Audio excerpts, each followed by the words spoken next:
Out of all the companies, it absolutely is on Microsoft to impress people. They're obviously in the back foot. We all know it. They've had a few, I would say, not big hits, and then some high-profile losses like with Halo Infinite and Redfall, so it really is on them. But there's one thing that Microsoft have had that hasn't been making a lot of noise in really like 3 to 4 years, and that is acquisitions. They acquired Obsidian, and as we go through things today, there'll be a lot of studios that Microsoft acquired that you probably forgot about because we just didn't hear about them for ages. Now, though, those video games are actually coming online, and finally, we have got a big event happening from Microsoft, and people are broadly having a good reaction. That being said, there is on the business front an interesting trend.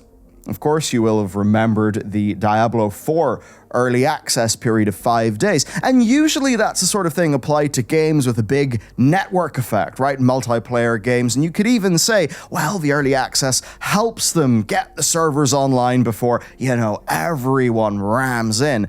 Now, though, little bit different, and somewhat breaching the idea of day one on Game Pass, because what does day one in Game Pass mean if day one is not, in fact, day one? Alright, so Microsoft basically set the tone after their showcase. They said, Xbox's bright future and how we'll get there. That was the name of their press release. They highlighted a 46% year-over-year increase in people playing PC games on Game Pass. Certainly, that's good. I don't think a lot of us actually enjoy using that whole Xbox app experience on Windows, though. But they basically said they've got 3 pillars. Number 1, more exclusives, more regularity, 4 per year, providing it doesn't hurt studios.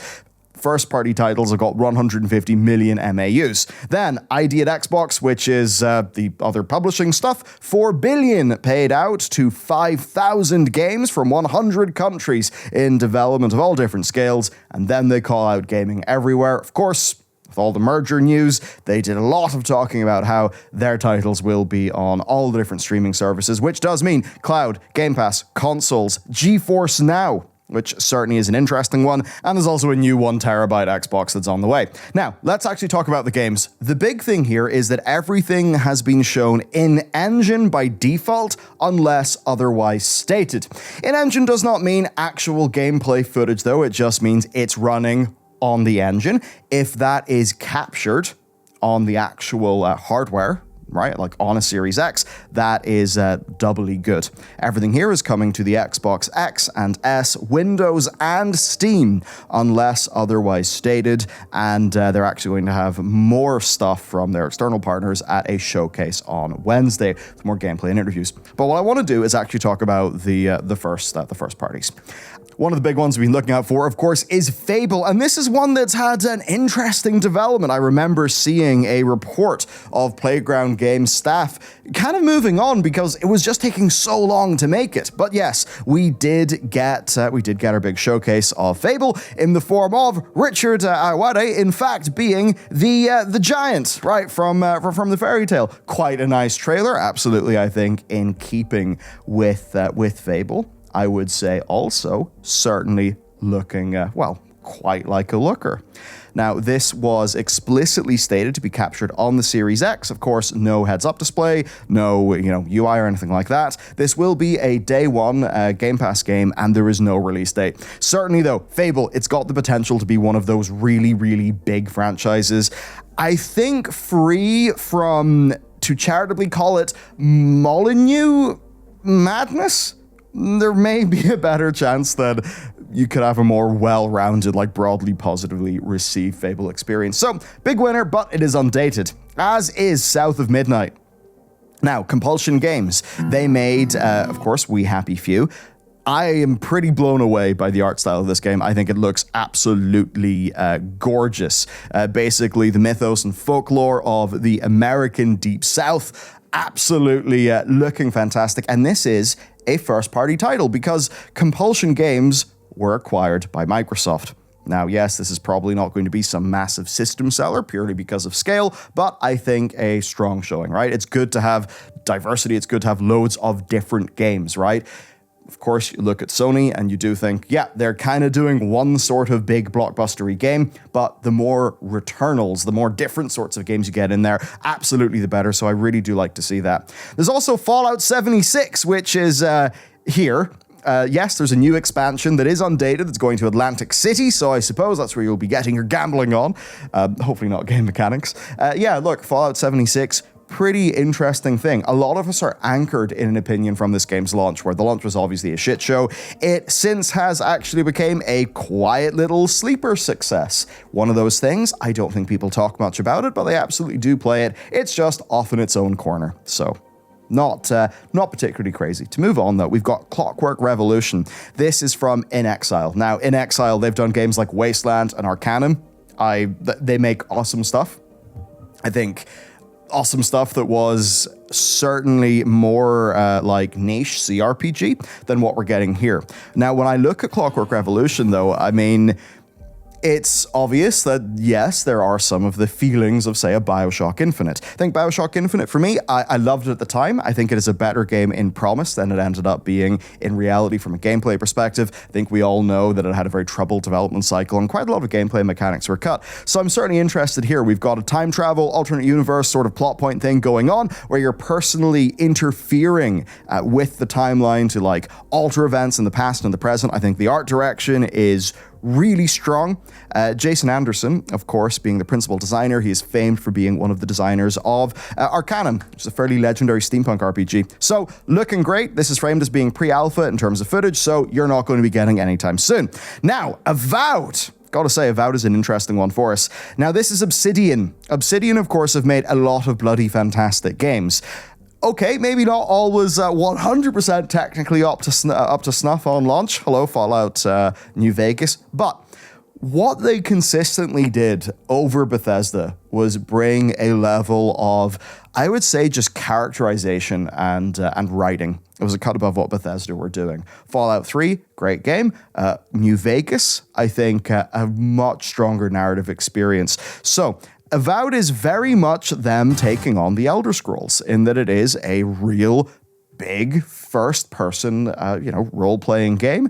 Multiple different combat styles, be that using a bow, using the forms of magic, which certainly look great in this trailer. It's also set in the Pillars of Eternity world. If it's not really your genre, Pillars of Eternity is a role-playing game series from Obsidian. I believe they've got 2 main entries in that. And I think what's nice here then is that Avowed is not taking place in a totally big new world. I think that's good, right? Because it certainly means that when you think about pre-production, you think about all of those things. If you are making a, Elder Scrolls-like experience, but you've already made 2 big, expansive RPGs in that world, I think that's just going to, it's going to mean that a lot of questions will be answered. I imagine that'll be good for the development process. Gameplay's certainly looking strong to me. And what's definitely nice here is we're getting a 2024 release date. And I think you would hope that now that we're done with the whole everyone having to change up how they work because of COVID, that our release dates may just be a little bit more reliable now. One thing I will say in terms of scope, they did say, and this is PC Gamer interview, it was framed as them starting as making their Skyrim, but then rescoping to focus on depth rather than breadth. Now, I would say that if this was supposed to be a humongous, extremely moddable, experience where the players are then carrying the torch after the game shipped, maybe you'd be okay to sacrifice a bit of depth for breadth. I think in terms of what Obsidian do well, and when you think about the weaknesses of a game like Skyrim, that absolutely sounds good. Next time, we've got Senua's Saga, Hellblade 2. Right, this is fun. This is a game made, I believe, like Unreal Engine 5. They, I think, got earlier access to that. So you'll be seeing a lot of those newer technologies with like Nanite and Lumen actually coming to the fore here. This looks absolutely incredible. To the point where I think a lot of people would think, wait, that couldn't be gameplay, or couldn't be an engine. But certainly based on what we've seen before from this game and what they've said is in engine, I do actually think that this is the real deal. And when I look at a lot of that detail, I then think about the tech demos we've seen from Unreal. I don't know, it does actually pass muster to me. If this is a refinement of the first title, then yeah, this is an absolutely fantastic thing that we should all be excited for. And the first Hellblade, by the way, because it was really renowned as being a bit of a double A title. It was before, of course, the company in question was acquired. So it was remarkably high quality for what its budget was, because they were very smart with scope and presentation, and it's absolutely a game to check out. The next thing then is Microsoft Flight Simulator 2024, which is a new game. It's not an expansion to the current flight sim. It is a new game, seemingly new engine, technical changes. There are some new, I guess, gameplay features, right? Cargo missions, performing emergency service actions like firefighting, hot ballooning. Also, natural disasters, wildfires, tornadoes, and that all, of course, impacting the flight model. So we've got seemingly new game. I mean, who knows if there will be an upgrade path or not. Given that a lot of the additional things like, purchasing aircraft and stuff like that, purchasing different airport packs, that there is cost there, you would certainly hope that there would be some form of upgrade path. So definitely a bit of a question there. And by the way, if you want to fly around Arrakis in an ornithopter, you'll just be able to do that, because there is there's a Dune tie-in coming to the current flight sim. Next time we got Sea of Thieves. This is kind of neat. The Legend of Monkey Island. So, the Monkey Island games, Guybrush Threepwood, big point-and-click adventure games from LucasArts. Way back in the day. Of course, that franchise is coming back. The idea that it's it's now the second decade of this century, and there's a new Monkey Island game. That's pretty sweet. And this is basically coming in the form of Tall Tales, which are all playable in single player. So basically narrative adventures within Sea of Thieves. And the great thing is, comes out July 20th for the first one. It's free for everybody. So that's really nice. We then have Forza Motorsports coming in October of this year. Of course, you've got the Forza Horizon games that are a little bit more like arcadey, open world. These are the more serious racing games. So for the racing fans, this undoubtedly will be a pretty good time as well. Then, of course, we get to the big one, and that is Starfield. Now, there is one minor little drama in this, which is kind of unfortunate regarding frame rate, but Microsoft are being clear in frame rate this time round. Unlike the situation that happened with Redfall, I think the thing that is the most important is that consumers are just well informed. Now then, Starfield, what will I say overall? Art direction, I love this kind of like quite rooted in NASA thing that's going on. I think it's fantastic. I love how the spacesuits are looking. Overall, this trailer is extremely strong, in my opinion. And what's been neat is seeing people compare this trailer to the past one, doing like for like with the same area. And just you really see some of those environments actually come along. Looking again, the likes of having alien creatures, alien fauna and flora. I think that's cool. Just good potential here. I'm really excited for Starfield. It is the sort of game that always would have been up my alley. First and foremost, I am a hard sci-fi fan, generally speaking. So for me, often the softer the worst. I think this could be striking a fantastic balance, though. Just looks like an utterly fantastic game. I think there's a lot of the fantasies people would like from a game like Star Citizen. I think in something like this, it will be made more into an accessible role-playing game that has got like good playability, good approachability, unlike Star Citizen, which of course is going into the more sim-like aspects, but certainly to the point where it is a more niche experience. So for me, this is fantastic. Overall, the likes of color, environments, I'm really enjoying. I like how space looks like space. That's just a personal thing. I also do like how you do, of course, have plenty of splashes of color. They're using that you are in space to have some pretty beautiful backdrops. I think overall, just a really strong showing. This will be coming out in 2024. Of course, it does have a $300 collector's edition. Now, will they learn their lesson from that cheap plastic Fallout 76 Pip-Boy and the terrible looking jacket? The jacket that looked cool in the product photos and, of course, looked very bad in person. I would have to imagine the answer there is yes, that lesson has been learned. Now, The game itself is locked 4K 30 on the Series X, 1440-30 on the Series S. That is what it's going to be at launch. Basically, they said they want that fidelity across the board. I think later on in interviews, there was a little bit more specifying coming from Todd. There are parts of the game that run more than 30. There are parts where the 30 lock makes sense.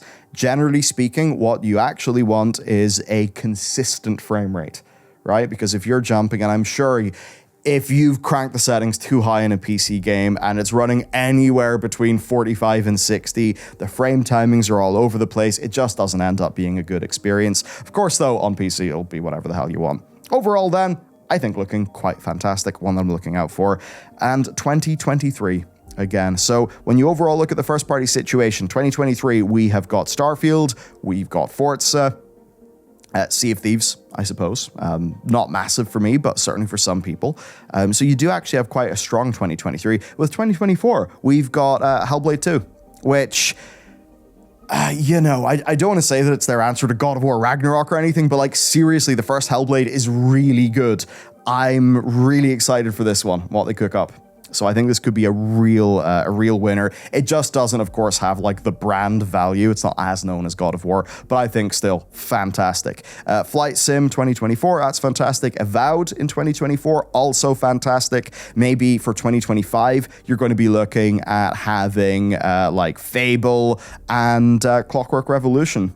So I do think that this is a really strong showing. That being said, there is more. So let's hit up some of the third parties then. We've got what seems to be a unconfirmed console exclusive here coming from Capcom. And if you know anything about recent Capcom games, they have essentially all been absolute stunning winners. So if this did end up being a console exclusive, that would certainly be very strong for their position in the market competitively. Towerborn, that is a console exclusive coming in 2024. This is a bit unfortunate for me. I like Stoic. I like the Banner Saga games. That this is a more light-hearted live service 2.5D action RPG. It does fundamentally mean I just don't think it's a game that I'm interested in. Perhaps for that more like sort of co-op audience on Xbox, though, it's probably going to be fun. Combat probably will be good.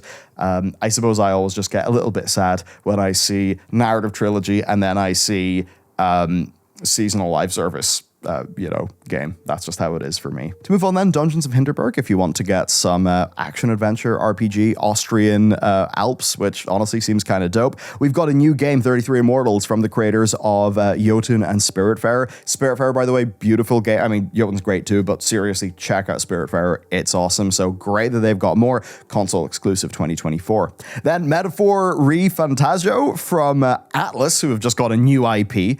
On the go. That's kind of interesting. It's currently listed as a console exclusive.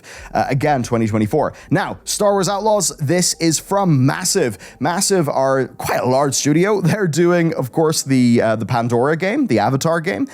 They had done The Division. They created the Snowdrop engine. Their Ubisoft studio. And yes, Star Wars Outlaws, basically a little bit of your Star Wars 1313 vibes, I think. You're not seeing lightsabers. It's all seedy underbellies and crime. I think this is one of the more fun parts of the Star Wars universe, actually. So, pretty damn good, and we will get, I think actually today, this evening, some gameplay footage, though, from Ubisoft Forward. Then Persona 3 Reloaded, early 2024. We've got Like a Dragon, Infinite Wealth, because, hey, it's the Yakuza series. They're just going to be going on forever, and they're all completely unhinged and mad and absolutely beautiful. So, big good for that. Then Still Wakes the Deep, right, the Chinese room, who certainly can make a looker when it comes to like the sort of first person, I guess. They had been sort of billed as as a bit of a walking sim company, which isn't always a bad thing. In this case, we've got a horror game, right? A narrative horror game that is set, I would assume, on a North Sea oil rig. You play as a Glaswegian oil rig worker. That seems awesome, right? Like, hell yeah, I'm absolutely down for that. Then to just go through a few more things, we've got Jason, we've got Persona 5 Tactica, another Persona spin-off, there are trillions, City Skylines 2. Now, this is Game Pass on day one, which, hey, big PC audience, Microsoft were actively talking up the increase of PC Game Pass. And this is also the first gameplay trailer, and I've got to say, like, holy shit, this looks pretty damn incredible. At least by the first impressions. Payday 3. I'm actually excited for Payday 3.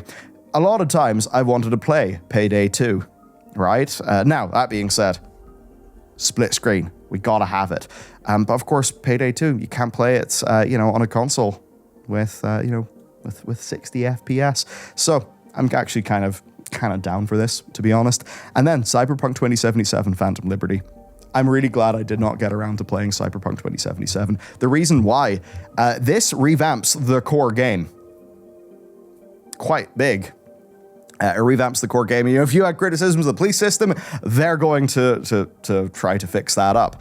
So yes, you do have your big narrative expansion element, but also it is a rebuilding, bit of a rework of a lot of that core game stuff, and then potentially also a bit of a changing with the core game ending. We'll have to see how that goes. Again, I purposely didn't play it. I'm really glad I waited. Good things come to those who wait in this industry.